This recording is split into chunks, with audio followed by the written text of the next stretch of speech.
Yo, what's up? Sick fam. Sheesh Bro in the house.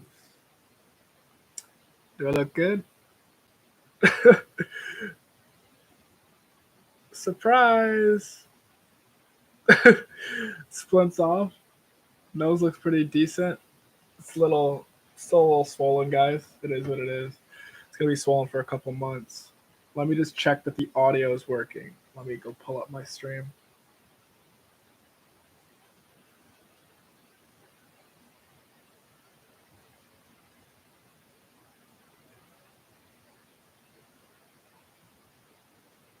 One second.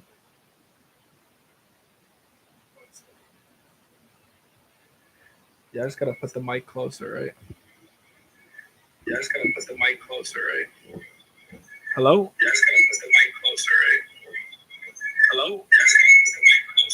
Sorry, guys. Yeah, it should be good now. Apologies, guys, for the screeching there. Yeah. Alrighty. I was gonna eat my dinner to start off, but yeah, the nose splint is off. It's looking good. He did a great job. I just want to give a shout out to Dr. Richie Younger from Younger Facial Center in Kitsilano. What a G. The guy is an absolute G.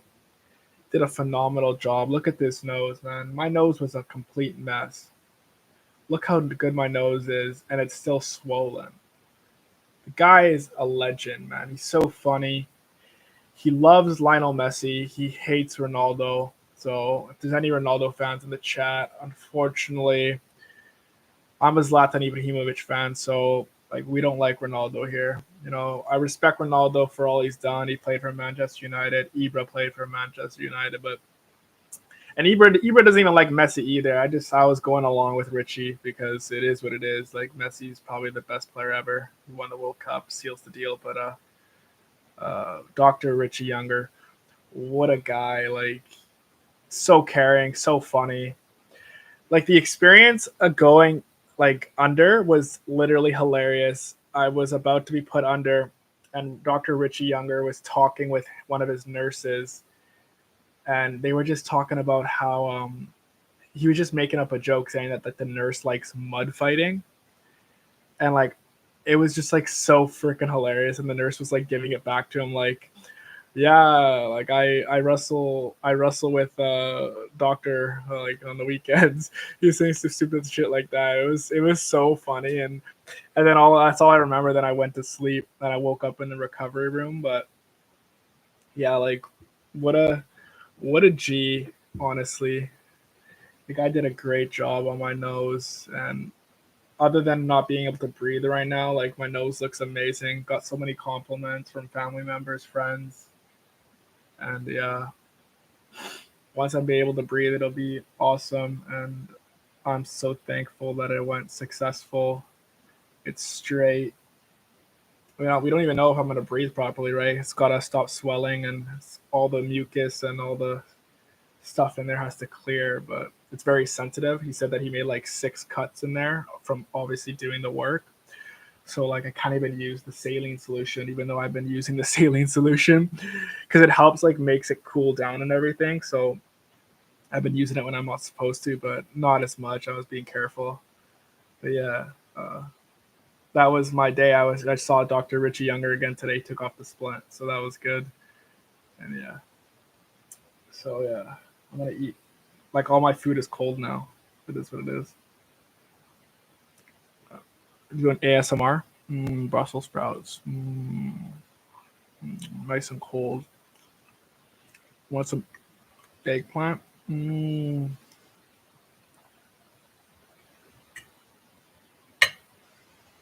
So how about them Canucks, eh?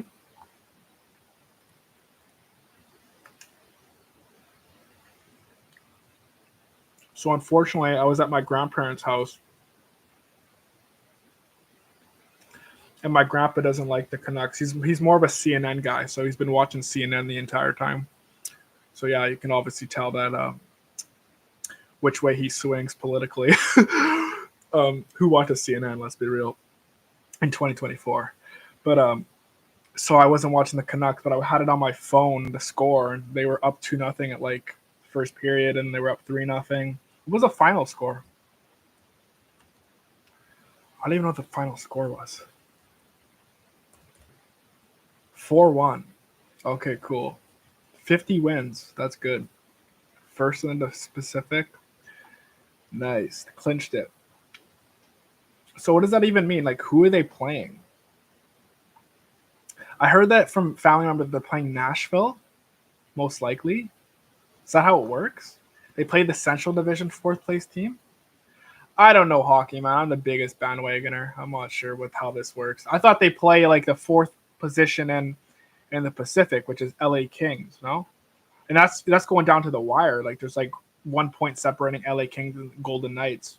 So I guess they play the Central Division 4th place team. I don't know how it works, but yeah. Cool. They'll probably win the first round if it's Nashville, but if they play LA Kings, Golden Knights, good luck. Good luck. Even Winnipeg's really good in the Central, eh? Wow. So there's 4 Canadian teams in the Stanley Cup playoffs, which is 2 in the Pacific. So it's Canucks and Edmonton, who started the season like horrifically. But yeah, now they're second in the Pacific. And then it's Winnipeg in the Central, and then obviously Toronto in the Eastern Conference. 4 teams, right? Well, that's cool. Yeah. Did Kuzmenko score today? It was 4-1. Who scored for Calgary? Kadri got an assist. No Kuzmenko. He got 2 shots on goal. Who scored the goals for the Canucks? Dakota Joshua. What a legend, man. That line is just amazing. JT Miller, Niels Hollander, and Tyler Myers with a goal and an assist. 2 points, 3 shots on goal.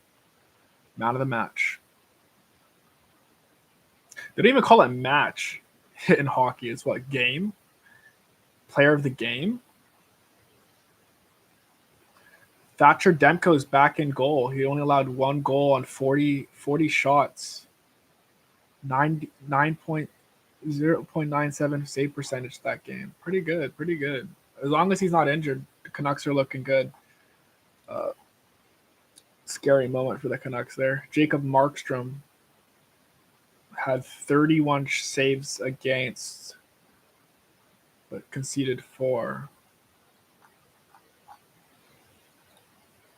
I'm using Google Stats, so if they're off, they're not the same as the NHL website. I apologize. I don't know. Who else played tonight? I can't comment on how the game went because I didn't watch it. But I know Calgary freaking sucks. They're not even in the playoffs. They were terrible at the start of the season. Got schooled by the Canucks early on, and then they didn't really do well. They traded their star to the Canucks, and they got freaking Kuzmenko in his place. How is that guy doing anyways for the Canucks? Is he injured? What's going on with that guy? Lindholm? Oh, he got an assist today. Okay. All right. How's the lineup looking? Like, what's in the lines? I don't even know the lines anymore. I'm going to go to the NHL website. How's the Canucks lines looking?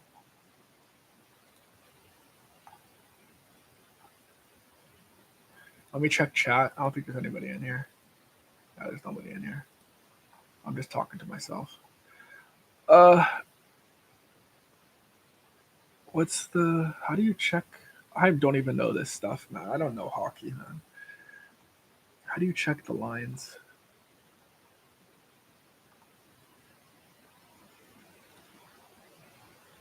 There's fantasy hockey. I'll do that next year.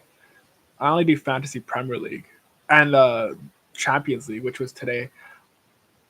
I saw that Did Barcelona get knocked out, eh? I saw Mbappe scored a couple goals. Barcelona got knocked out. I'm changing. Okay, I'll save the soccer stuff for after, but let's go back to the Canucks. So the Canucks, I'm still trying to figure out their lineups here. This website is just absolutely horrendous. There's so many tabs on this website. Okay, I'll just pull up the game score, and then they should have the lineups there, right?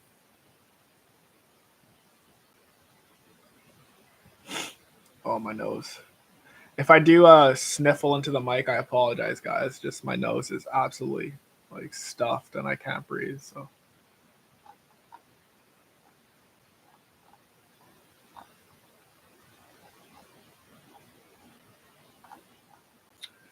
Wow. Can't even pull up the lineups, man. How useless am I? Why do they make the website so confusing, though? Like, there's so much content on this page. Like, where do I go to first? Come on, guys. Make this simple for the layman. Like, how is a layman going to figure this out? I can't even figure this out.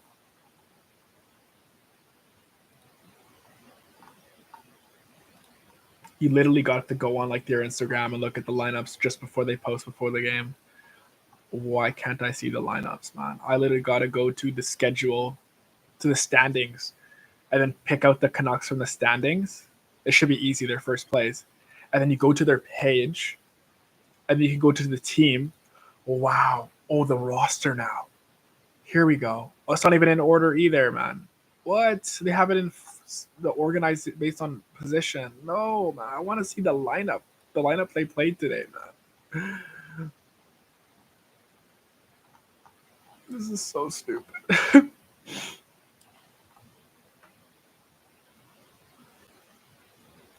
I will accept all the cookies. Give me all the cookies, NHL. I want all your cookies.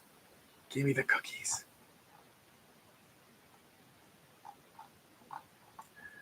Okay, forget it. I don't even care at this point. Who's in the first line? What is it like? Who was in the first line? It was JT. Was it the Lotto line still together, or what? Like JT Miller, Besser, and Pedersen? And then it's Lindholm on the second line. I don't even know, man. I know the third line. The third line's good. They scored a goal today. Joshua, Bluger, and the little short guy Garland. Short lives matter, guys. Come on. Austin Matthew has 69 goals. There's no way. There's absolutely no way. Nikita Kucherov is a freaking legend, bro. 142 points. How many assists does this guy get?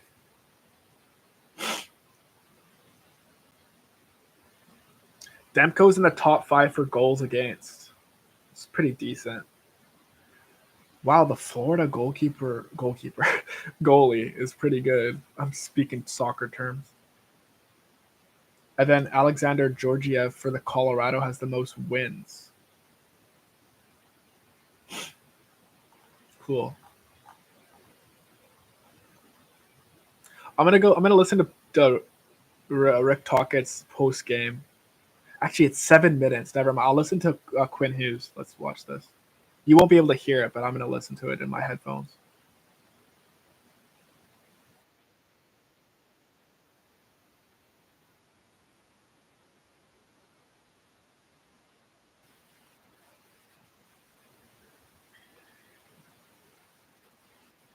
So he just said that it wasn't their main goal to get the Pacific Division title, but they're happy.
Quinn, he was just saying that the management put together a good team and that they all work together to achieve the goal.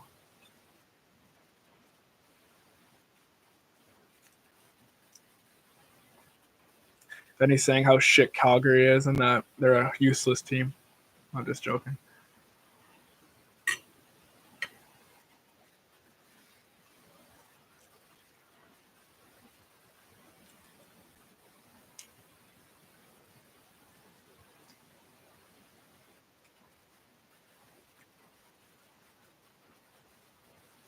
And then he ended it on saying that while the reporter asked him, it was fan appreciation night. What are your thoughts on the chants for all the players and stuff? And he responded saying that, well, the report ended it saying, like, how do you think the playoffs crowd's going to be? And then Quinn responded saying, well, I've been here for 5 years and it'll be the first time I'll be playing in the playoffs, so I don't know what to expect. So it's kind of not a very motivational answer to that question. He could say, yeah, we're very, very happy with all the support we've been getting. 50 wins in 81 games is pretty decent. And we hope that the fans love what we've done and continue that same energy as we go into the playoffs and go far into the playoffs. That's how a captain answers the question. He doesn't say that weak answer right there.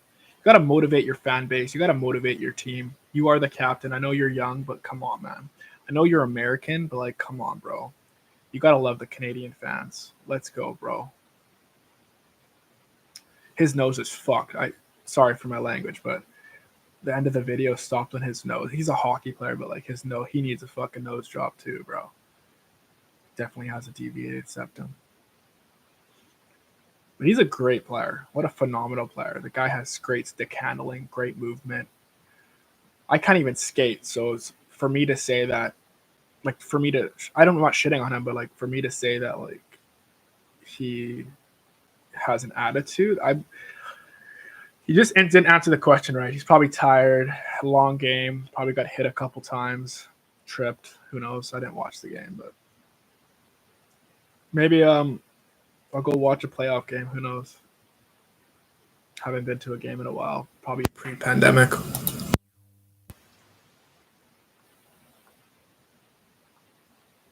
If Vancouver ends up playing Edmonton in the Western Conference Finals, which is highly unlikely, I'm actually down to drive to Edmonton and watch a game in Edmonton. That'd be sick. Wear my Canucks jersey. I have the skate. I have it signed by Trevor Linden. That's supposed to be a collectible, but might as well just wear it if they go to the playoffs, Western Conference, special occasion.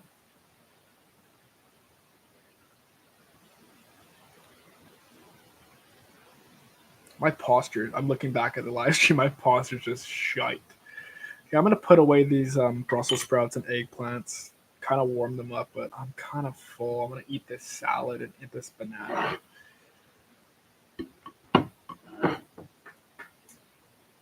So yeah, let's go see the other scores.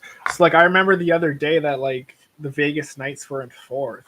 So I guess they won and LA Kings lost or something to switch around in the positioning.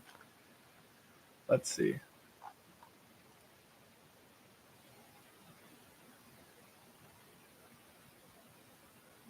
Sorry, it's loading. Why is my Wi-Fi so poor? Telus, don't tell me you're doing work again, Telus. Come on. It's not even midnight yet, Telus. Is my live stream still going? What's going on? Must be the NHL website. All right, I'm going on Google. Screw it.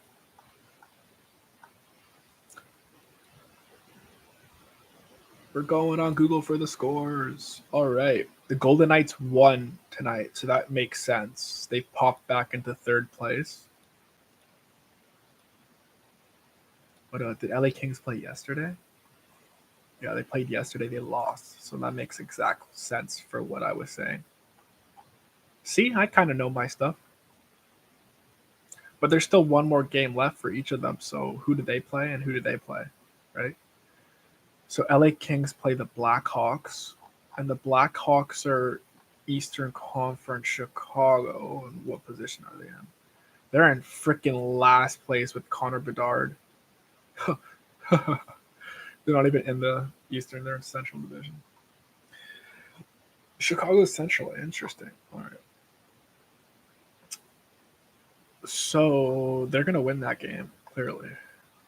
How has Chicago been doing recently? How's their scores?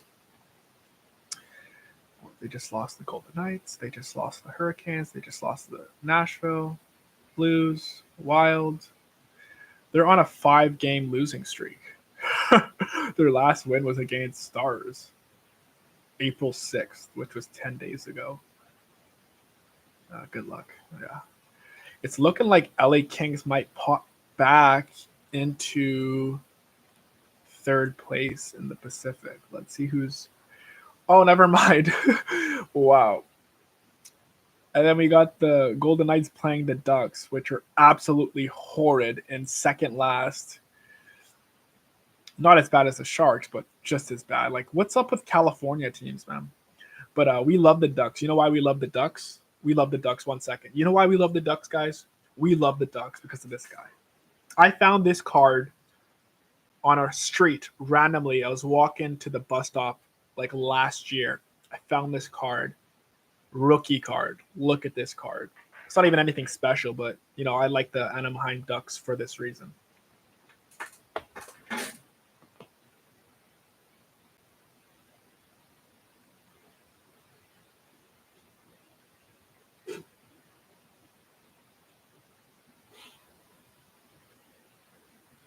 All right, I'll put the headphones back on. Mic check, mic check. I'm kidding, guys. So the reason I like the Anaheim Ducks because I found this card on the ground in a top load like this, exactly like this, a little scratched up, but Trevor Zegras, rookie card, MVP, upper deck. What a guy. Did you see his goal earlier in the season? He did the Michigan same game. It's not same game, but the same day that Connor Bedard did in Michigan. Obviously, Zegras' Michigan was way better because he's done it before, and he's been in the league longer. But yeah, this guy is a legend, man. Zegras is amazing. What a good guy. Great style too. He golfs as well. What a guy. I like his hair. Like his vibe, bro. It's meant to be. But yeah, so I literally went on a tangent, but Anaheim's garbage. They're like, it's literally since Vegas has the point lead, they'll most likely finish in third. Unless there's a miraculous Chicago Blackhawks turnaround.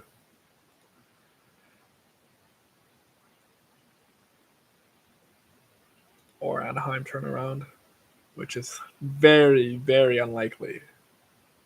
I think there's like a higher chance of Edmonton playing Canucks in the Western Conference Final than Chicago Blackhawks beating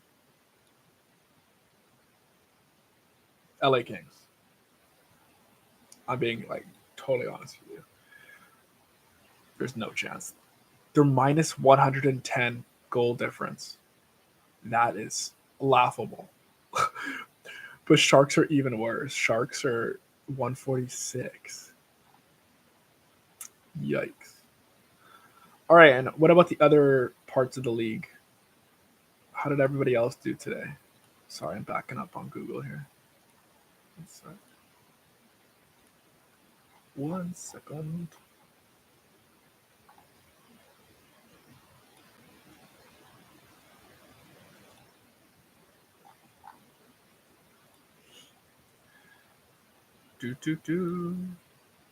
So the Winnipeg Jets won, Red Wings won. They beat Montreal in shootout.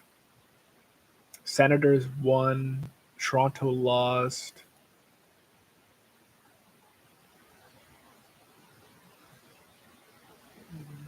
Blue Jackets won, Capitals won. Yeah, that's it for today. The Edmonton Oilers won 9-2 yesterday against the Sharks. Who scored all those goals?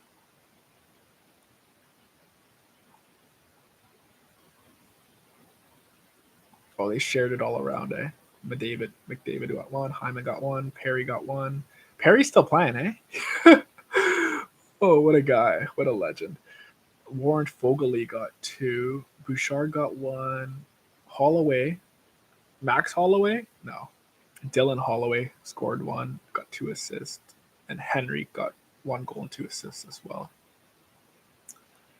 Cool, guys. I think that's good for the NHL talk. Like, I ain't the big hockey guy, but, you know, I've been watching it since day one this season for the Canucks. It's been a wild ride. They started off great. Total surprise. All right, let's go back. I didn't even watch the Champions League today, but let's switch it up to soccer talk. So as I was mentioning earlier, Barcelona choked and they let Mbappe score 2 goals, 1 penalty, and Barcelona choked and are out of the Champions League. Atletico Madrid are out as well. Dortmund won 4-2 today, 5-4 in aggregate.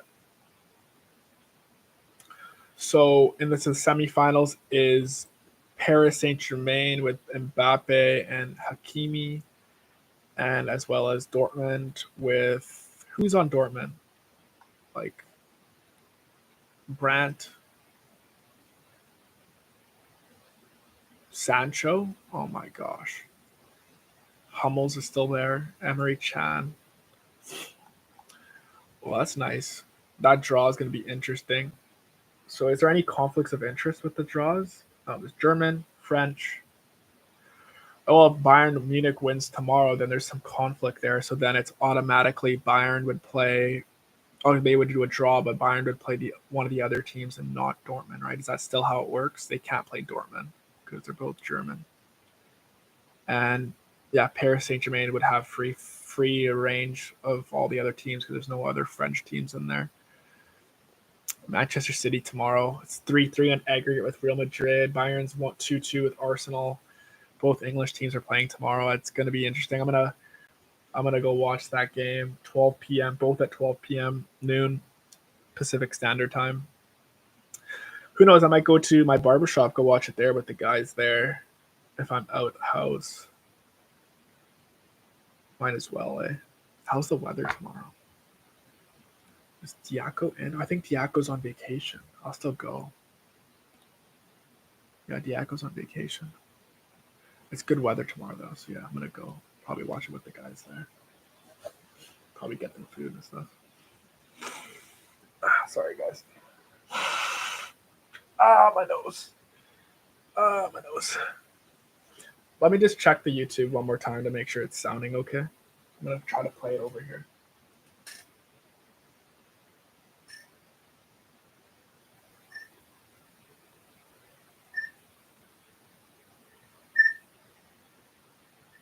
I just literally look at it.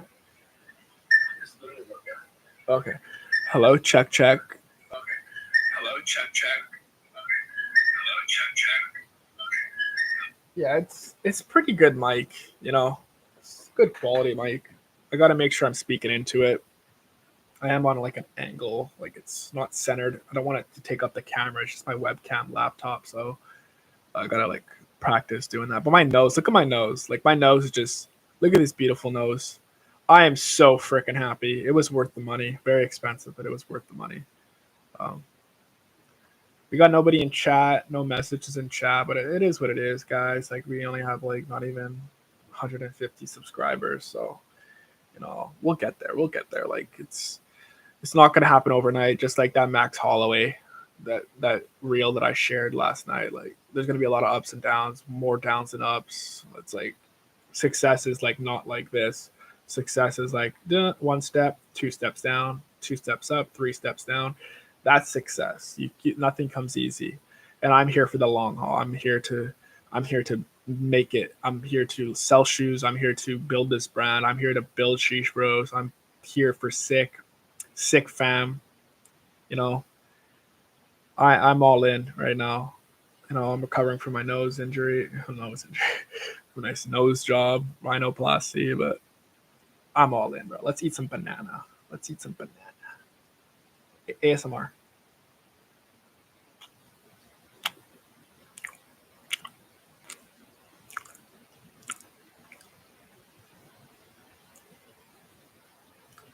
Whoever liked the video, thank you very much.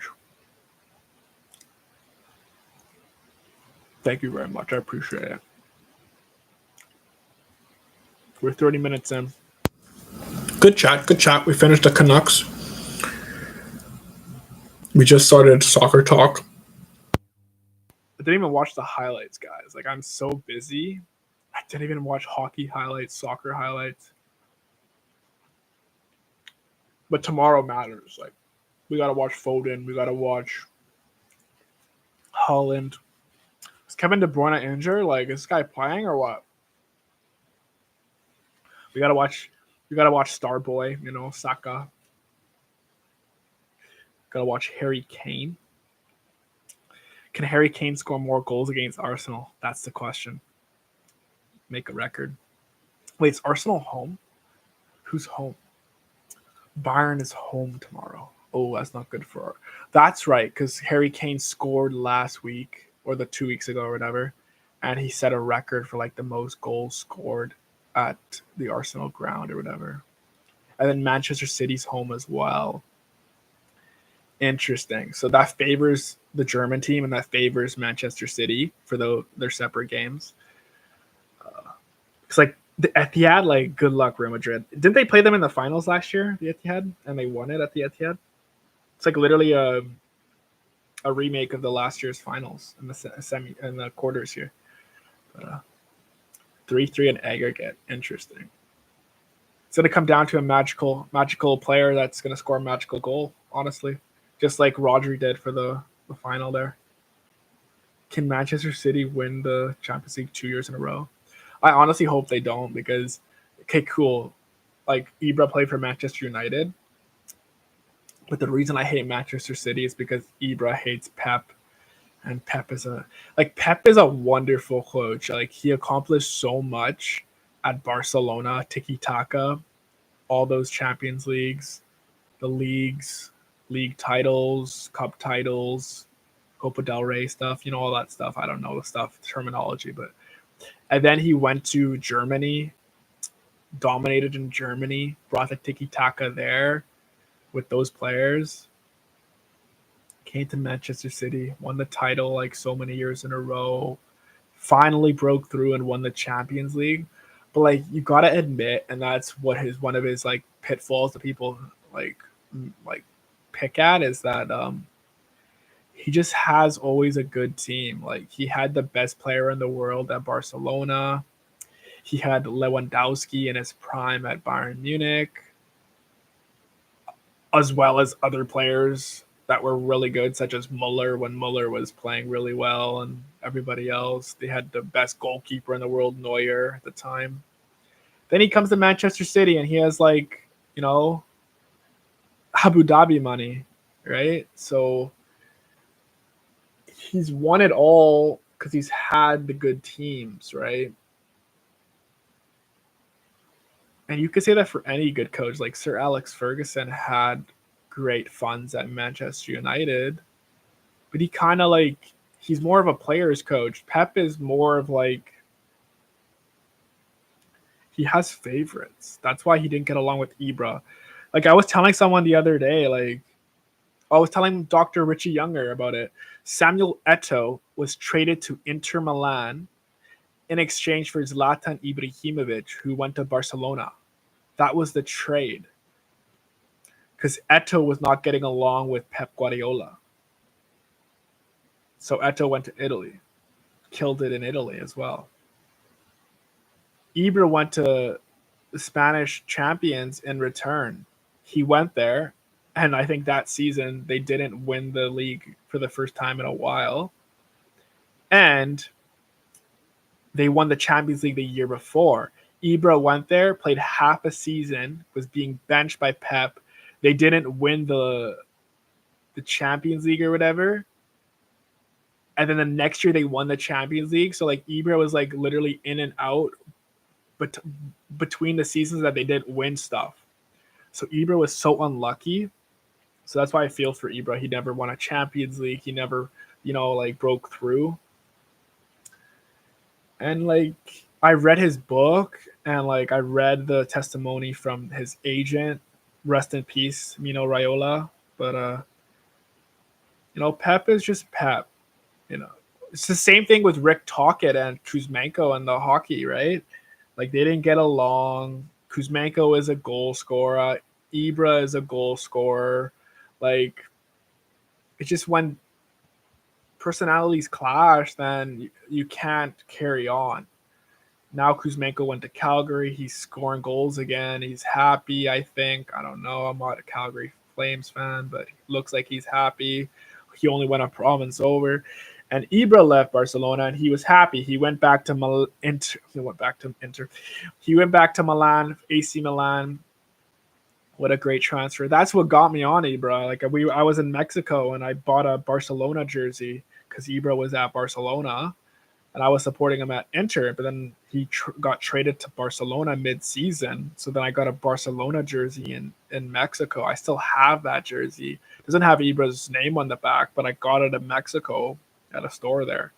Good times, good times. I think it was Mazatlan or was it Cancun, something like that. And then he went to AC Milan, and that's when the journey started. He went to AC Milan. They won the league title the next year or the year after. He never broke through into the Champions League, but they played in the Champions League. Then he left AC Milan, went to Paris, and that was such good times. That's around the time that I was in high school. Got all his jerseys, watching every game. There was one season, the first season, I bought a BN Sports membership, bro. That was the biggest rip-off ever, man. $200 for that BS, BN Sports garbage. But I wanted to watch my player play, so I had to do it, right? Here, I was not techie enough to do illegal streams. I don't promote illegal streams, but come on, like $200 for a season subscription to watch one player. Come on, bro. Like really, BN Sports. But yeah, went to Paris, won that league title in Paris every year, scored so many goals, killer goals, like bicycle kicks, scissor kicks, scorpion kicks. Then what happened after that? He went to LA Galaxy, right? He went from Paris to LA, played a couple seasons in LA, right? Right? And then he went to England, Manchester United. I think that's how it went, right? Man, it's been a long time. I don't remember. I think he went to Manchester United after LA because he's like, yeah, I conquered LA. I'm going to go conquer England. That's how it went. He did conquer England. Jose Mourinho brought him back there. He played under Jose Mourinho at Inter Milan, where they won titles. He got along with him. Him and Jose were really good. Oh, sorry, I apologize. It's Jose. It's Jose Mourinho because he is Portuguese.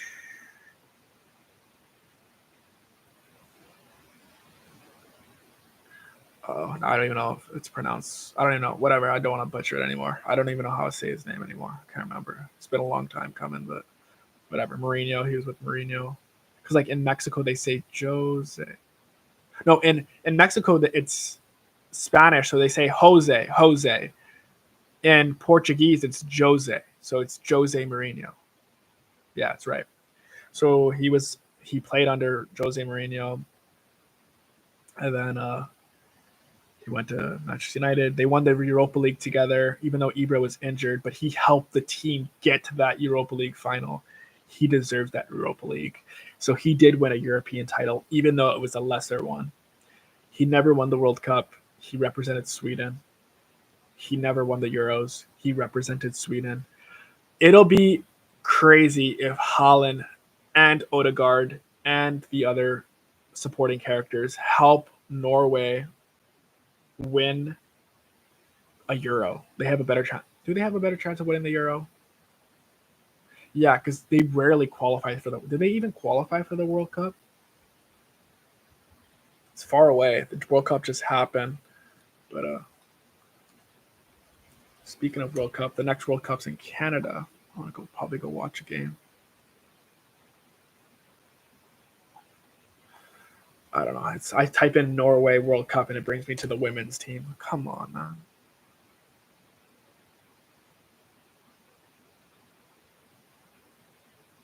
I think they're still playing to get into the World Cup. I'm pretty sure. Or they knocked out. I think they're knocked out. It shows highlights here in Scotland was like 3-3. I don't know. Why is this stuff so confusing? Whatever. As I was saying, Ibra represented Sweden. 0% chance that Sweden will win a major trophy. It was miraculous that Argentina did it with just Messi carrying them. Then again, they had Enzo Fernandez. They had a bunch of players. So it wasn't just Messi. Messi was being helped by a lot of good players. Everybody playing well. Montiel was so good. Isn't he at Nottingham Forest? Did he leave Nottingham Forest or is he still there, Montiel? Gonzalo Montiel. He's playing still at Nottingham Forest. He's on loan from Sevilla. He was so good in the World Cup. There was other players as well that were so good for Argentina in the World Cup. It was crazy how good they were playing. Messi scored that phenomenal goal from outside the box to help them stay in the competition. That was an amazing goal. That's as good as Max Holloway knocking out Justin Gaethje with 1 second left. That goal, crazy. So yeah, we're talking about Sweden. Oh, Ibra. So yeah, Ibra, and then Ibra went back to AC Milan, won the title with AC Milan, even though he was injured, and retired last year, which was sad for me. Honestly, right now, if you look at my nose, it looks crooked, like this angle right now. But I think it's just swollen.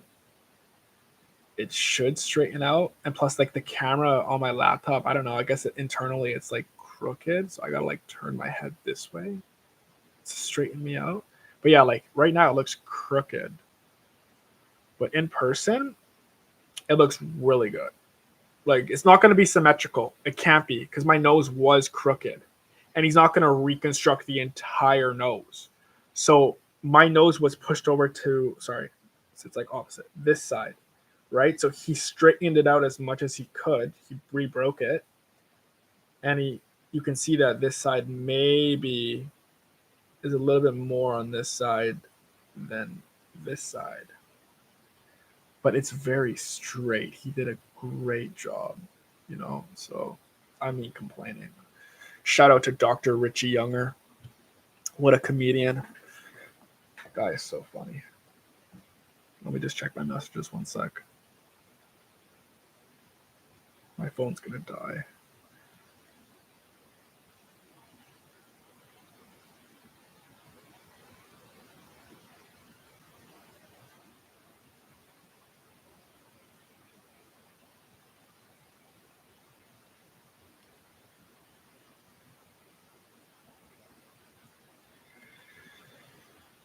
Oh, my nose.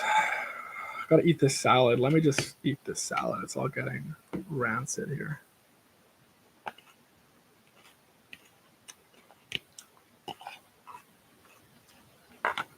ASMR warning. Salad. Very crunchy.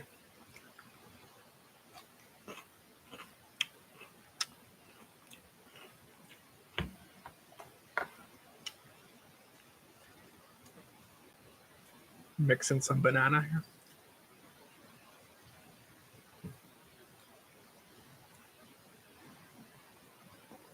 Gotta sit back, chillax.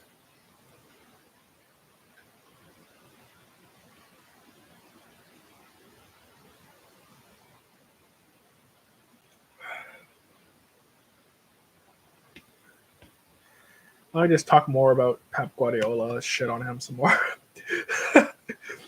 As I never got around to saying, as a person, he is a shit person. And I'm not going to be a hypocrite. I ain't no perfect human being.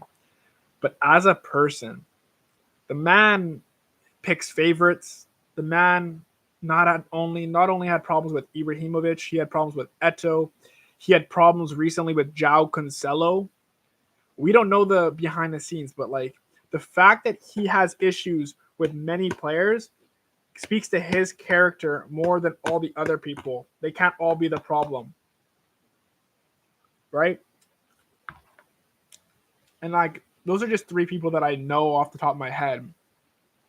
He's probably had problems with coaches, trainers, other agents. Didn't he have? He also had problems with Zinchenko. With Zinchenko's girlfriend. Well, the girlfriend, the wife, was creating problems for Zinchenko. But that's the whole reason why Zinchenko left Manchester City. Because of Pep and his relationship. And he went to Arsenal. 4 players. There's probably way more. I'm not here to shit on Pep. He's a great coach. He's accomplished so much. Changed the game so many times. Positioning. He's the one that brought tiki-taka. He is the one who started that inverted center defense fullback. That was Pep. He started that at Bayern Munich, pretty sure. Brought it to Manchester City, but everybody copied him. I really got to get iPhone storage, iCloud storage. I just got a notification that my iPhone's full. You already know I've been deleting so many stuff, like just to get space. I need to get extra storage. 46 minutes in, approaching 47 minutes. Yeah, Pep is a great coach. He's accomplished so much. He's changed the game. I ain't here to shit on Pep Guardiola. He deserves all the credit for all his accomplishments. I'm just saying that nobody's perfect. Everybody has flaws. Everybody has like issues. But don't disrespect Ibrahimovic, okay? Just like Arsene Wenger. Ibra does not do tryouts, Arsene Wenger. He doesn't do tryouts. You screwed over Arsenal. Imagine Ibrahimovic coming to Arsenal after Thierry Henry. Imagine that. But you don't take a Fiat. Sorry, I said the saying wrong. You don't take a Corvette or a Ferrari and drive it like a Fiat. Arsene Wenger. All right? Same thing applies to Pep. I think that's where the saying came from. Ibra gave that analogy. He was being played on the wing. He's a striker, 6'5". Why is Pep going to play Ibrahimovic on the wing? You know why? Okay, you think about it, and I'm going to go close the light in my bedroom because I'm wasting electricity. I don't pay my house bill, energy bill, but my landlords do. And I want to save them money. So you think about it. Why did Ibrahimovic be forced to play on the wing or be benched? Think about it. I'll be right back.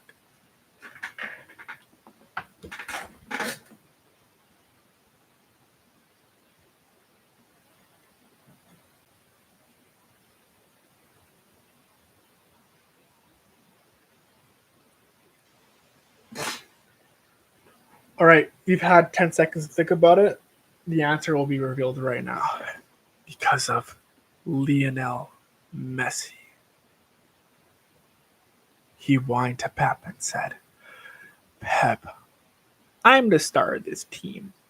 Okay, obviously he didn't speak English. He was probably speaking Spanish to Pep because they both spoke Spanish. But I'm the star of the team. I want to score goals. The game revolves around me.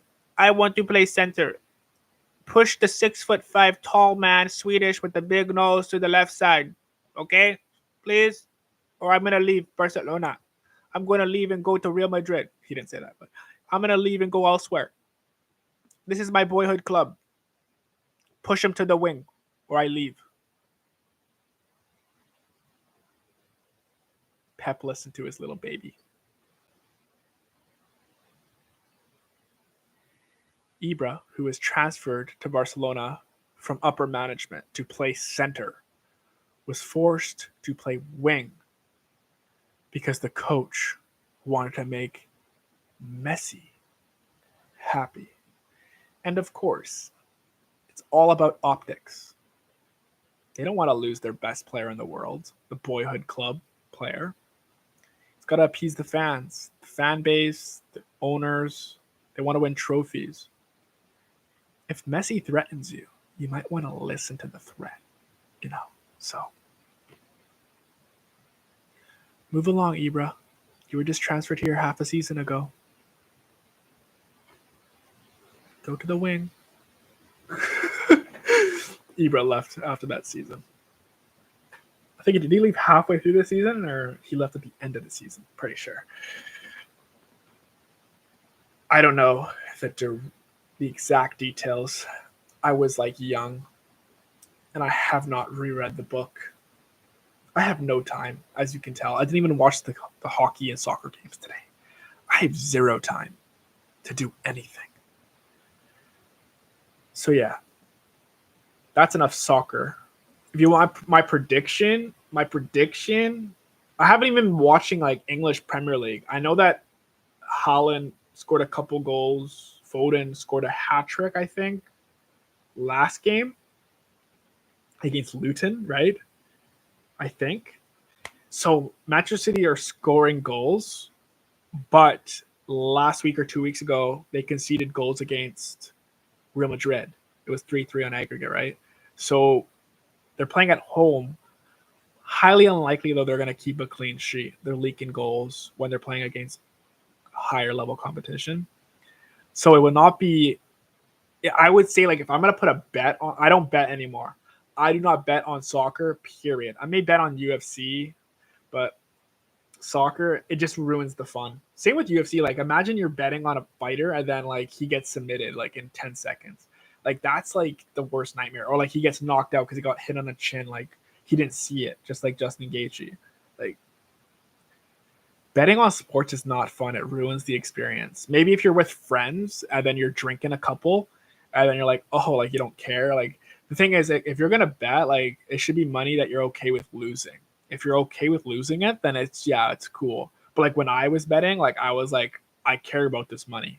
Like I was sweating. I was like, you know, my biggest bet that I won for UFC was Gilbert Burns.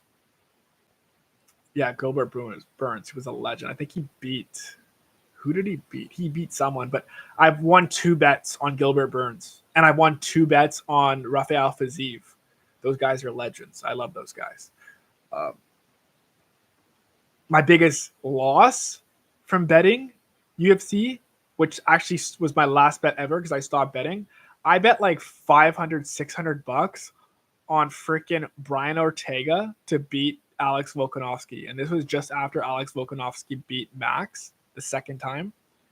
The first time, second time? I'm not sure. And I love Max. I'm like, fuck this guy. This guy fucking took Max's title. Fuck, I'm betting against this guy. There's no way he's going to win again. There's no way Ortega's going to submit him, right? Dude, Ortega almost submitted him twice. I almost won that bet, and he was a major underdog. I would have made so much bank, but he got out of that choke. I don't know how Alex Volkanovski got out of that choke. And after that day, I still remember that day. It was 2021, like September. October, September. I was like, fuck, man. Like, I'm never betting on UFC ever again. That stunk. Brian Ortega almost submitted Alex Volkanovski and would have been world champion. And I would have won money. Fuck.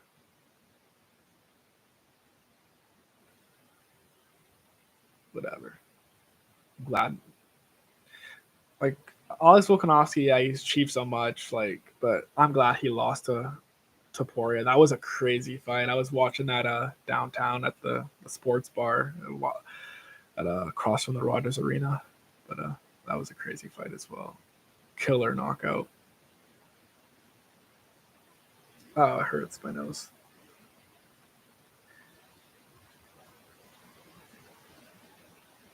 So yeah, seem to be going on tangents. Sorry for the yawn, but You want my prediction? Did Real Madrid win on the weekend? Real Madrid won 1-0 on the weekend. Manchester City won. They're at home.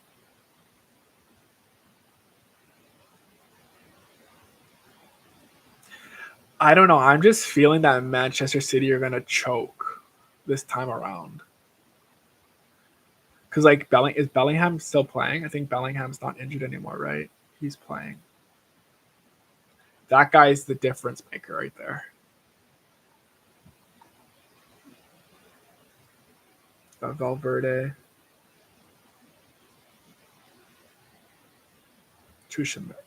Toyameni. Vinicius. Rodrigo's going to play too. Toni Kroos should play. He doesn't play anymore, eh? He was benched on the weekend. Maybe they're just resting him. Modric. Like, I'm feeling Real Madrid are going to win this game. If I'm going to put a bet on it, I would say that there will be more than 3 goals. For sure, more than 3 goals. As well, I would say there would be no clean sheets. Is that even a bet you can do? Sorry. I would say over 3 goals. And Real Madrid wins. That's my imaginary bets if I had imaginary money. Which one I'm more confident in? I would say over 3 goals. More so than Real Madrid winning. But I'm just feeling that Real Madrid are going to win. They're going to pull it off in England this time around.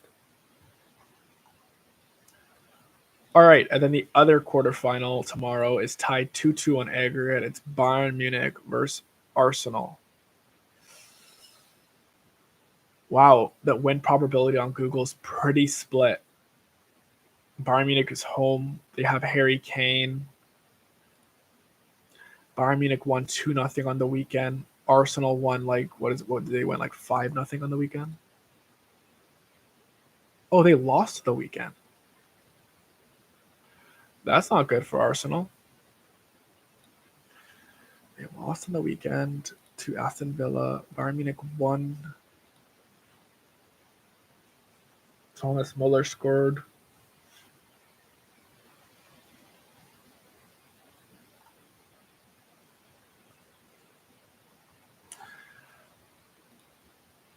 That's a tough one to call.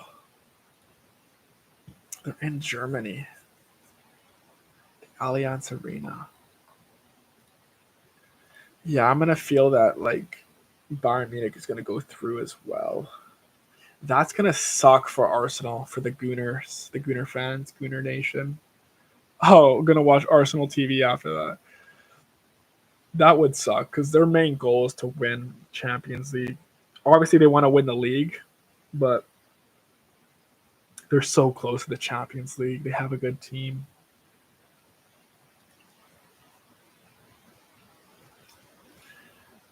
I'm feeling that it's going to be a Bayern Munich win because they have Harry Kane. This one might be closer. It might be like a 1-0 win for Bayern. Imagine it's just opposite. There's more than 4 goals in this game, and then Manchester City and Real Madrid go to extra time tied 0-0. Yeah. I'm not a professional bettor. Do not take my betting advice. All right, so my final predictions for Champions League quarterfinal second leg on April 17th. First game, it is Bayern Munich versus Arsenal in Germany, Allianz Arena, 2-2 on aggregate. I'm feeling that Bayern Munich will squeeze a win in Germany. Harry Kane might score against Arsenal again. Might be 1-0, 2-0, 2-1. 1 goal difference, most likely. I'm feeling Germans are going to go through. It'll be Dortmund in the semifinals and Bayern in the semifinals. They probably cannot play each other. I guess that's based on the rules. And then my prediction for Manchester City versus Real Madrid. It is in England, in Manchester. It is tied 3-3 on aggregate. I unfortunately am feeling that Real Madrid is going to pull it off. My bet is that it'll be over 3 goals for that game. So unfortunately, my predictions are Bayern and Real Madrid tomorrow. I have no love for English teams tomorrow. It is what it is. That just means they can more closely focus on winning the league in England. Because, it'd actually be good if Arsenal loses and Manchester City goes through, because then Arsenal can focus on the league. Do they get pushed to the Europa League? How does that work? I'm not sure how it works anymore. They're changing all the rules every year. So yeah, my prediction tomorrow: Bayern Munich beats Arsenal by a close scoreline, and Real Madrid beats Manchester City. It'll be over 3 goals total. I'm feeling like a 3-2 win for Real Madrid, or 3-1 win for Real Madrid.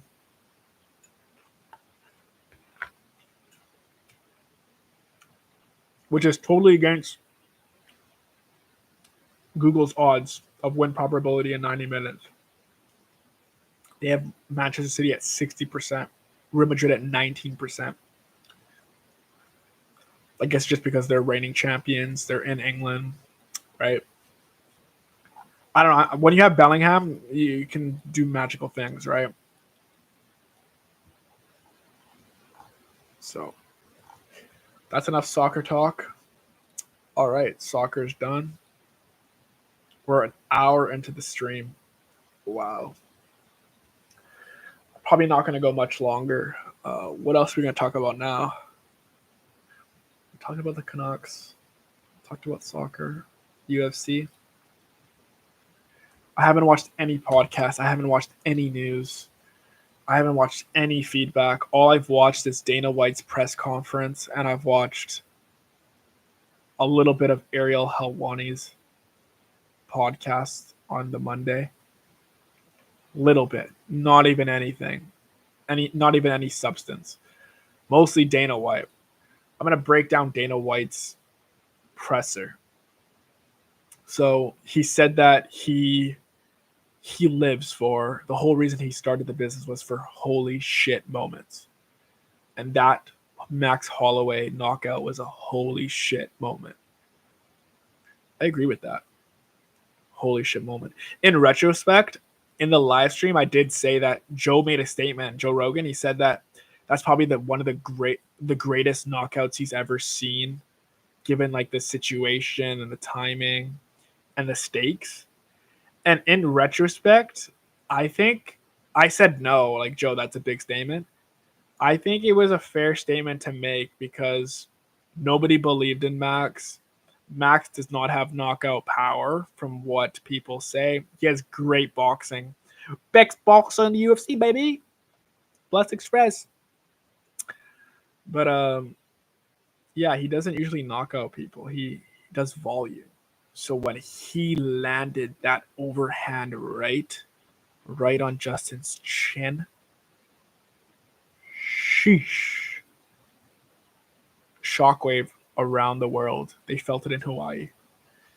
That was crazy. Holy shit moment for real. I saw Theo Vaughn's reaction to that.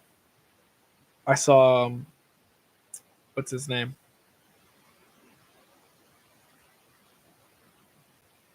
Yeah, can't remember the guy's name, but saw other reactions. Joe Rogan's reaction, John Alex's reaction, Cormier's reaction. Crazy. Everybody in the front row's reaction, that was freaking amazing. Everybody was surprised. Nobody believed in Max. Honestly, I felt really scared for Max. Like, it was not a good fight for Max.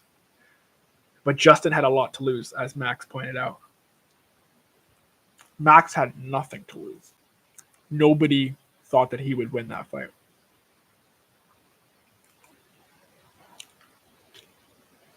So yeah, Dana White said he lives for holy shit moments. Why he still does it?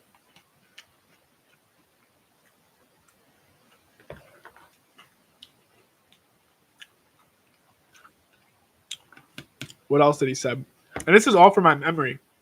I don't have anything written down. I'm just trying to remember and take it. I'm on drugs right now. Someone's gonna clip that. I'm on pain meds to reduce this pain because if I didn't take it, my nose would be killing. I wouldn't be able to even talk. He literally broke my nose. Funny story. Today again, he said that trying to break my nose in the both spots is like breaking titanium. He said my nose was so strong. It's probably been broken many times and re-healed itself. So when it bones re-heal it, like gets really hard to re-break. So I believe him when he said that it was like titanium. He needed a jackhammer to break it. But so yeah.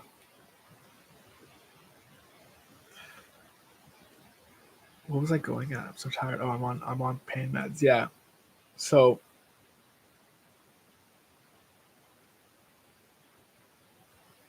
okay. What I was saying is that like I don't have anything written down. Like this is all on the top of my head. So this next thing that I remember from Dana White's press conference, he said that he was shitting on Bellator and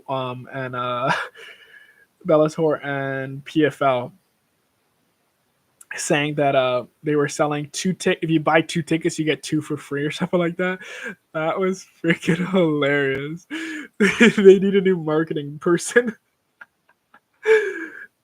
That was so funny that nobody was there. He said that he can host a Bellator event in the parking lot. Dana, like, everybody has flaws, but Dana is just hilarious. His press conferences, they're must watches. You know, Lene Beckeridge. Sorry, I don't know her last name, how to pronounce it. I apologize. But Lene, he always refers to her as Lene. She's a legend. Lene is like the best. But she must have a lot of work to do for Dana to make sure he has his PR, press releases, everything's up to date. He knows what he's saying. So yeah, Lene she's a role model. People should look up to her, how she behaves, how she is as a business person, how she is as Dana White's voice, pretty much, or his voice of reason, or his what's the word, like PR person. It was actually cool. Also, now it reminds me because I'm not sure if Lene brought it to him or if it was Hunter or someone else, but someone brought him sticky notes mid press conference. Sorry for me misspeaking, but yeah, and he was saying that about I think it was the Islam fight, Islam versus Poirier, right? That's booked for somewhere, but it's booked for a couple months away. And then it was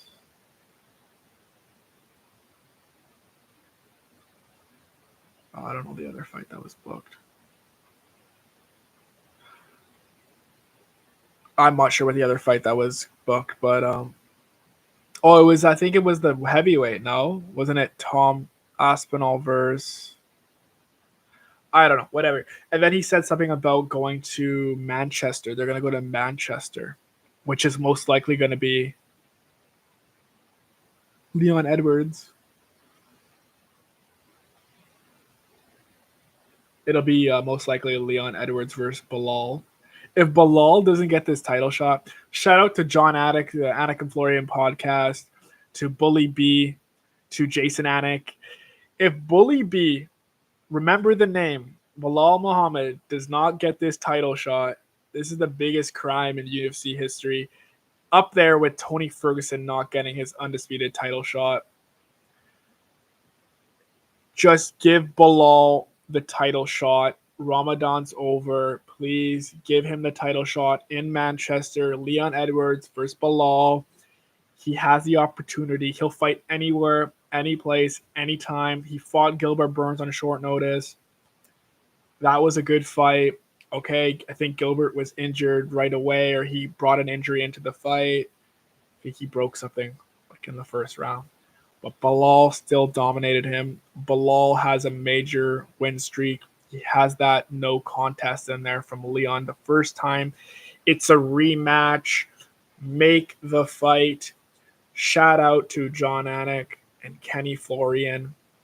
I love you guys. I watch your podcast most of the time. I'm not going to lie to you. I haven't watched it in a minute.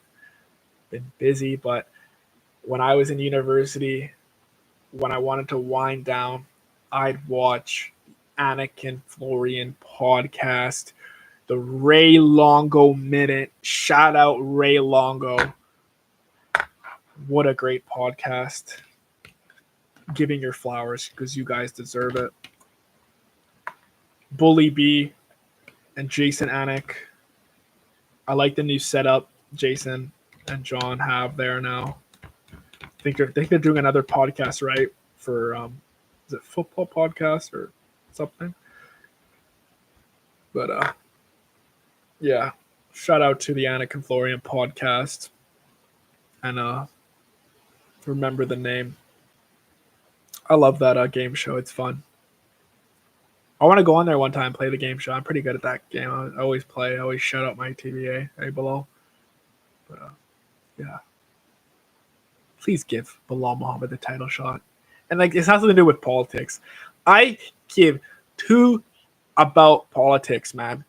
Just give him the title shot and let him show you if he's worthy to win the title. And then go from there. He deserves it. It should be based on merit. Obviously, we want good pay-per-view numbers. We want good sellouts, but sometimes just give him the title. You know, there's people that have been fast-tracked. AKA, I'm not sending any hate. The guy's a legend.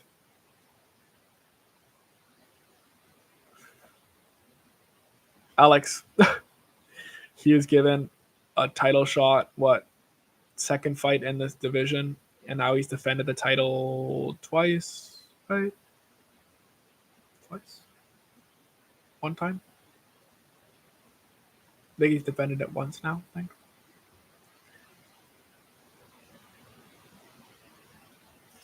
I don't know. But he was fast-tracked. Chimaev was fast-tracked to Usman. Who else was fast-tracked? Kobe Covington was given another title shot.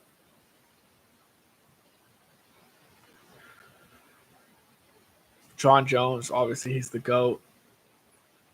So he was given a fast-track heavyweight title shot. Be gone. Many people have been fast-tracked over the years. I think Bully B has deserved the title shot. Give it to him. This is like a 5-minute rant on Bilal Muhammad. But I'm going to do it. It's like probably the 10,000th rant on this topic. But I am from Canada. I have no stakes in this. I have no horses in the race. I have no bulls being raged.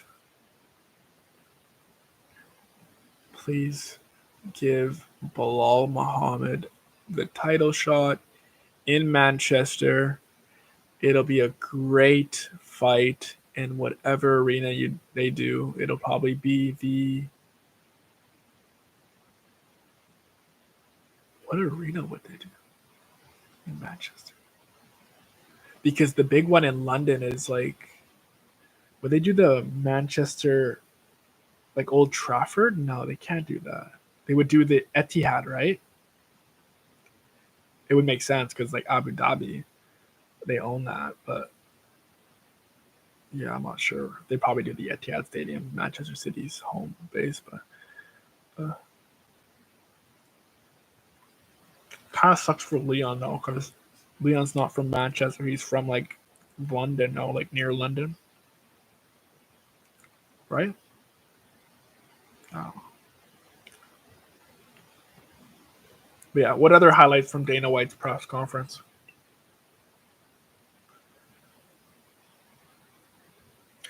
Yeah, he went on a tangent from the PFL because of Kayla Harrison talking about Amanda Nunes, the quote that reporter that made that statement, like, I can do a better job than you. I'm not trying to be rude, but like, Amanda Nunes tweeted because she was like, interesting, because if Kayla Harrison wins the title, then she'll come back. She wasn't saying interesting to come back and fight Kayla Harrison for the shits and gigs. Sometimes I don't even know who is reporting on this sport.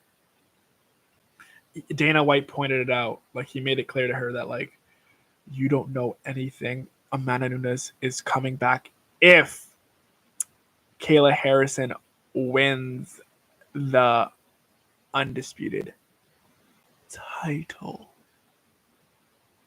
And then he made a comment about Cyborg. Someone said that Cyborg made a tweet or whatever.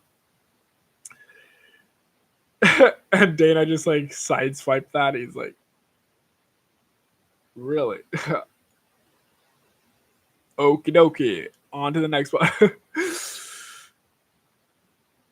Yeah, my nose is really itchy.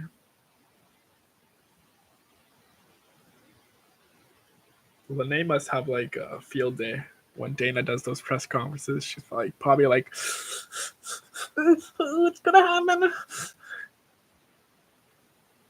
She's probably like in the background, like,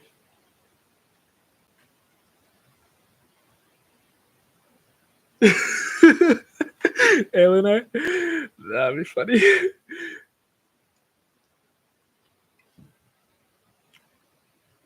Let's check the phone again. I saw someone popped in and then popped out. Who's got eyes on me?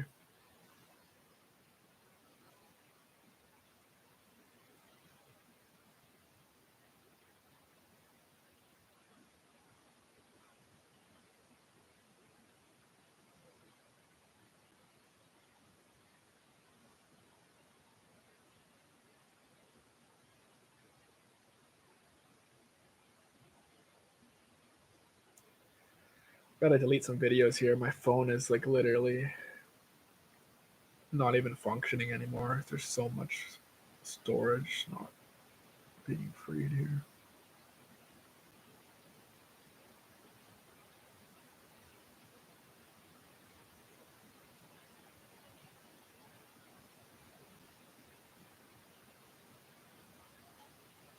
Okay, let's delete those ones. Delete that. Delete that. Alright, should be enough space now. Face ID. My Face ID works again, guys. It splints off. Should be a little bit of space now. Please don't give me that notification.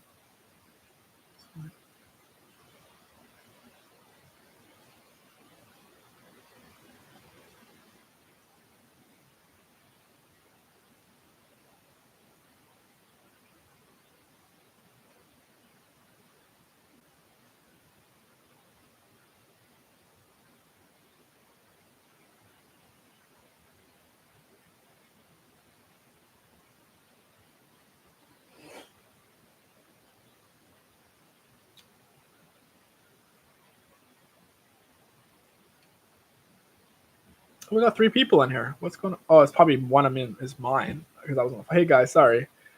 I was just checking the audio if the audio is good. Type in the chat. I was just talking about the UFC Dana White's press conference, but type in. Oh, we lost people. We're all gone. Oh, that sucks. What was I doing? I was checking my phone. Notifications.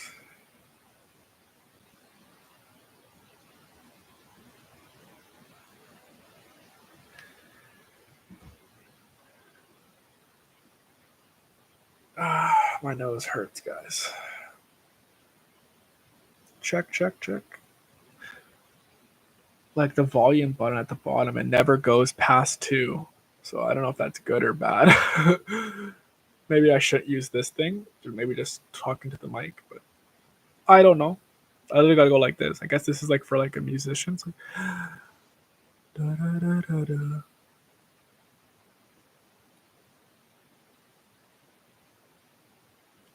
Let me just pull up the card and see what else Dana White talked about.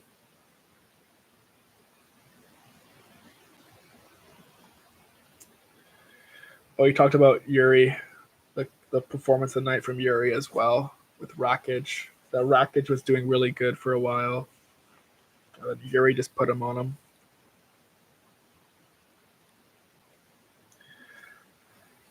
Yeah, Armin got a decision, split decision over Charles Oliveira. That was kind of weird. Oh yeah, then Dana talked about Bo Nickel. Yeah, Bo Nickel's 6-0. Okay, chill out. Yeah, cool. He's 6-0. But like everybody has high expectations for him, right? So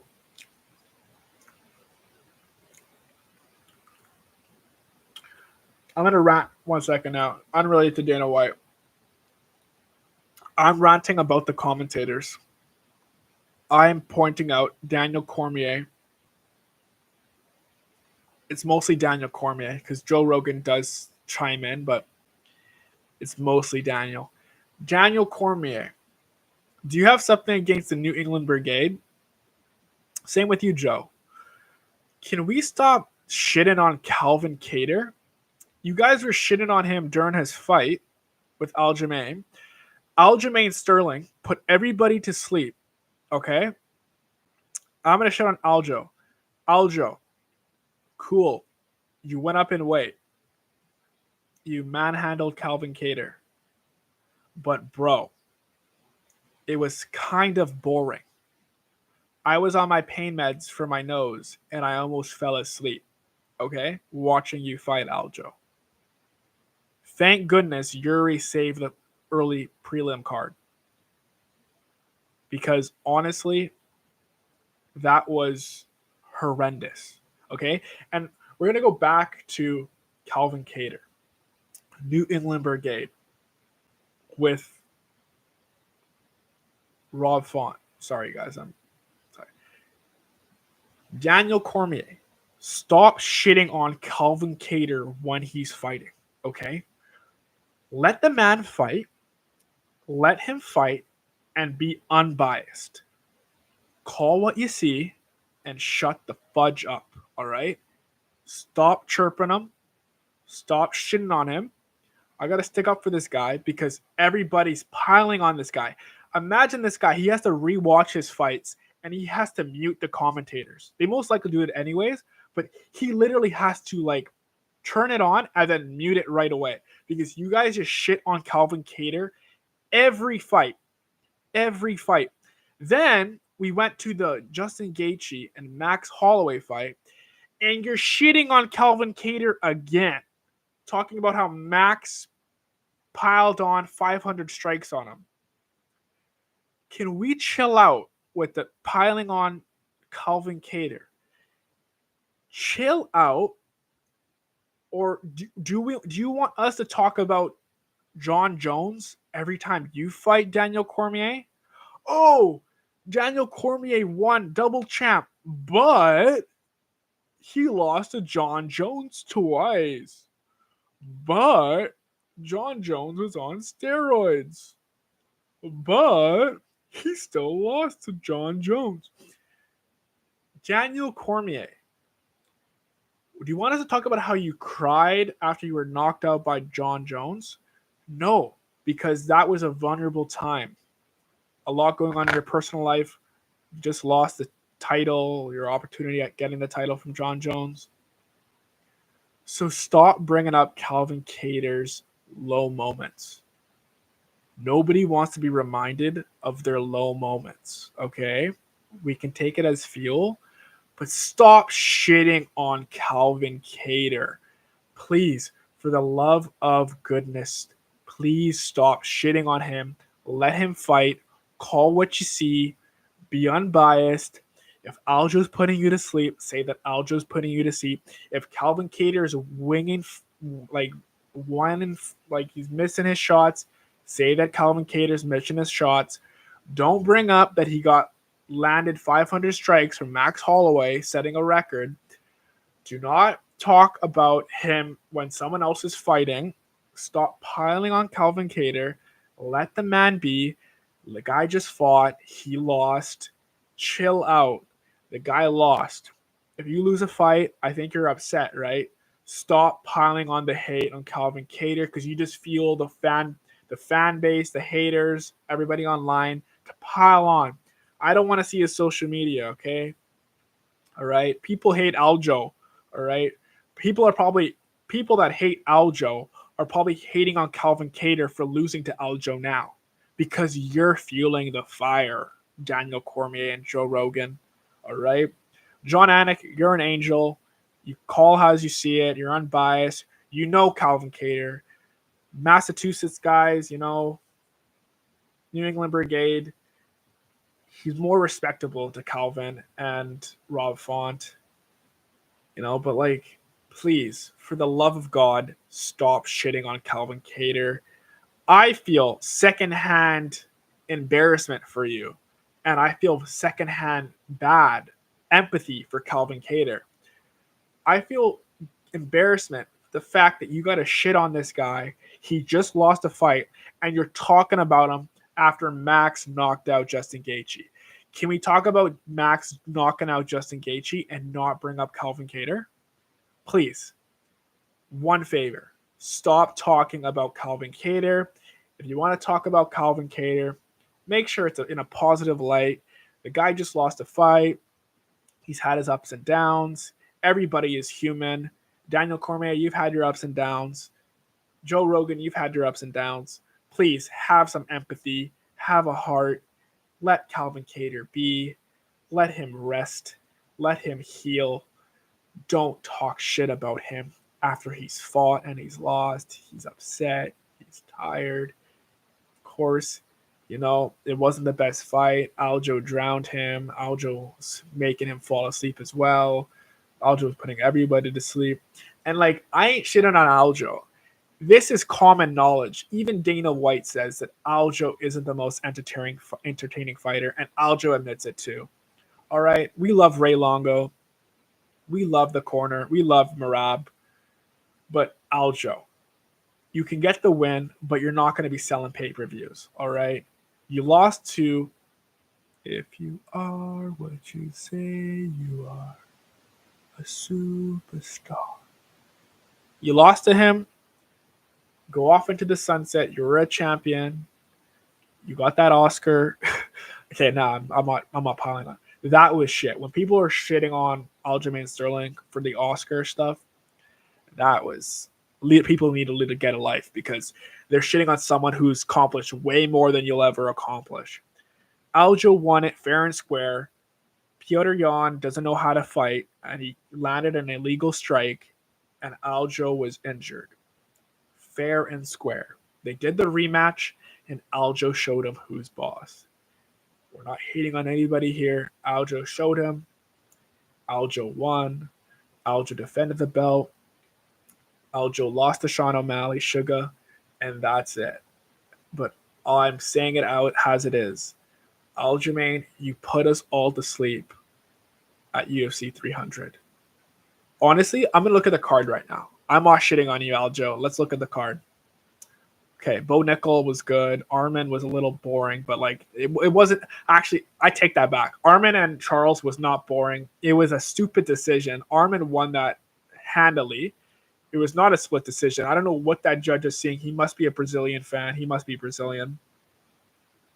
He must be a Charles fan. Everybody loves Charles, but there's no way that was split. The Yuri fight was good. Holly Holm, Kayla Harrison was all right. Sadiq Youssef and Diego Lopez knocked him the fudge out. That was good for as long as it lasted. Jalen Turner and Renato Moicano, what a fight. Wow. Okay, and then we go to the undercard. Bobby Green and Jim Miller was fire. Davis and Figueiredo and Cody Garbrandt was fire. Okay, this is where we're at. We're at this Aljo. It's between Jessica Andrade and Marina Rodriguez and Calvin Kattar and Aljamain Sterling for the most boringest fight on the UFC 300. That's got to be very sad for you, Aljo and Calvin. You guys are in that, like, running for that prize. All right? So walk away. You won the fight. congratulations. Go train and maybe make your way back to the title, Aljo. For Calvin, I ain't giving you all sunshine and roses either. Get your shit together. Literally, your coach, what's his name? 48? Sorry, I don't know his name. I apologize. He was trying to fire you up in the corner, and you let Aljo wrestle you and put you to sleep for the last round and the third round as well. So you need to light that fire. Either light the fire again, believe in yourself, you make your way back to the title, or just retire. Stop taking the brain damage, and that's it. All right? Please do yourself a favor. And you've accomplished way more than me, Calvin Cater. But I'm telling you, man, if you're not passionate about it anymore, if you don't have that fire anymore, if you're just doing it for the money, go else and do other things. All right? Please stop taking the brain damage. We're at an hour and 30 minutes into the stream. I think I'm going to wrap it up here. I've ranted for so long. Yeah, Alex knocked out Jamal Hill. That was a really bad knockout. That was funny as well, getting nut shot and then knocking him out right away. Wow, the Chinese fighters, Weili Zhang versus Yao Xiaonan, that fight, what a fight. I got to say, Weili Zhang, wow, what a champion. She's never in a boring fight. Either she gets submitted quickly with Rose, for example, or she's in a barn burner. What a fighter. She won't be the GOAT, but she'll be very close to it. If she continues to win, she keeps continuing to dominate. As well, Zhang Zhou with the skateboard kid in her corner, honestly, if she had a better ground game, she would have won that fight. Work in your ground game and come back better. You can do it because you're really talented. And Weili won that fight from the groundwork, the grappling, the wrestling. Pretty simple. Pretty simple. If it was just a boxing fight, Weili lost that fight. 100%. She was very slow. Was she injured or something? I'm not sure.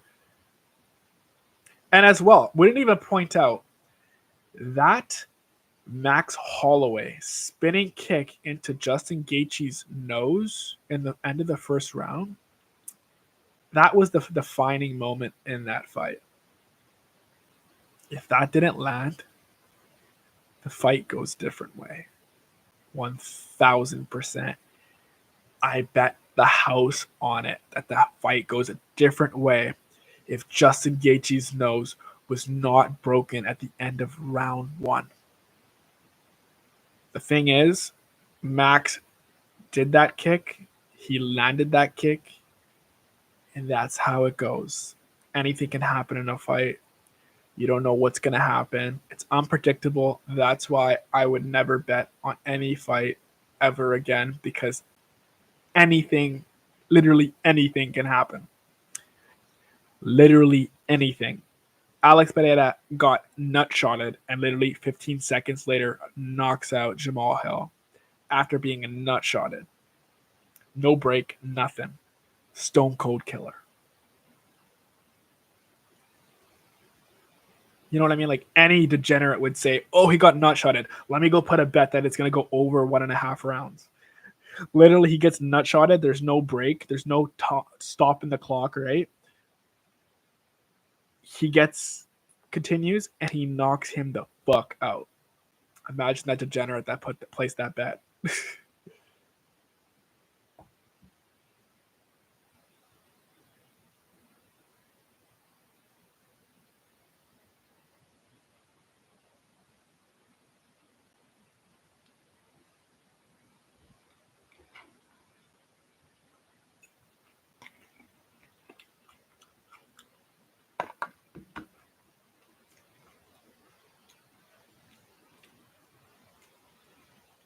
I'm going to go pull up Dana White's press conference and read the comments to see if I missed anything.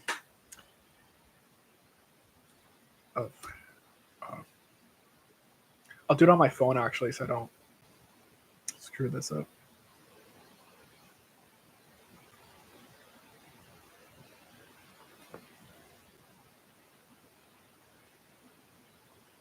My nose.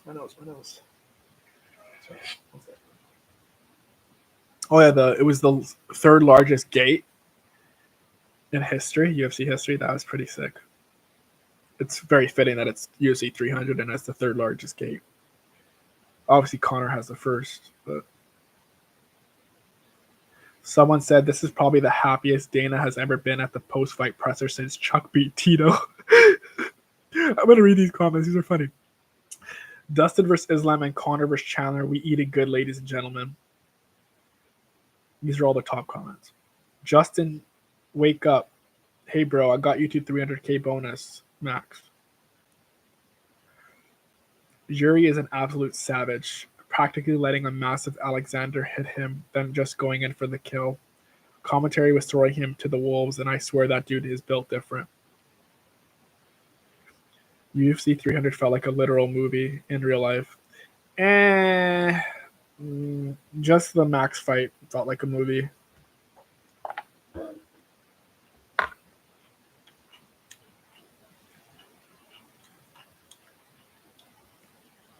Someone said, we can all say that Alex waving off the ref after the nut kick and then getting the KO got to be one of the coldest moments ever.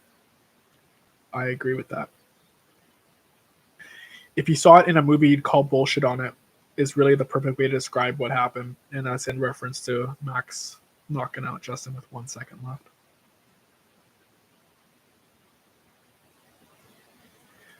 Someone is literally hating on Taporia here. He must be from like New Zealand, or he just hates Spanish guy. I'm not sure. I'm a Georgian guy. Look at this comment. He got 157 up likes. That shot of Taporia when Max mentioned his name after the fight and the look of pure fear and dismay on his face was priceless. And then he tried to play it off by making boxing gestures when he realized the camera was on him. Well, that really, you're grasping at straws there. Taporia fought Alex Volkanovski, who's decimated everybody. He's going to be scared of Max Holloway. Come on, man. These guys are not scared of each other, okay? They literally will go in a cage and fight another human being. They're not scared of anybody. All right? I think he was just shocked that Justin Gaethje was knocked out, because Justin Gaethje's never been knocked out. Who knows? Maybe he's trained in Thailand with Justin Gaethje. Maybe he knows Justin Gaethje. Maybe like they've had a history. Maybe they've trained together before. Maybe he felt bad. Maybe he was just shocked. Maybe that's why he had a look of dismay on his face.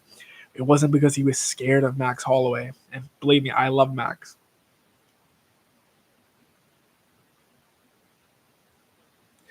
Someone's commented, and this is hilarious. They got 900 upvotes. Let's ban the question. Dana, do you ever reflect on how far you've come and how awesome you are? I gotta admit, this is probably from Errol Hawani's burner account.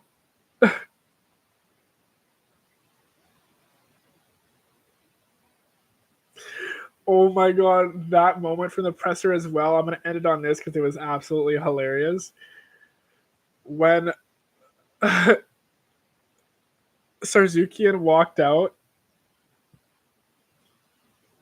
and I think he slapped or punched a fan that was reaching over or something, or talking shit, or throwing hands gestures at him. Dana said, we're probably going to get sued. I don't know. We'll deal with that on Monday too. Was fucking hilarious. All right, okay, last one. Max Holloway, ellipses. DC, you ate everything I work for. The baddest man on the planet. Title has been given back to Max Holloway. Sorry, DC. But DC is looking a little bit large, man. Holy moly. We're not shitting on DC. We need some more unbiased commentary, DC, please. So yeah, we're wrapping up. An hour and 40 minutes. Wow, guys. This is good. This is fun. All right. My nose is healing. A little hurts, but Yeah. Sheesh Bro out. Stay sick.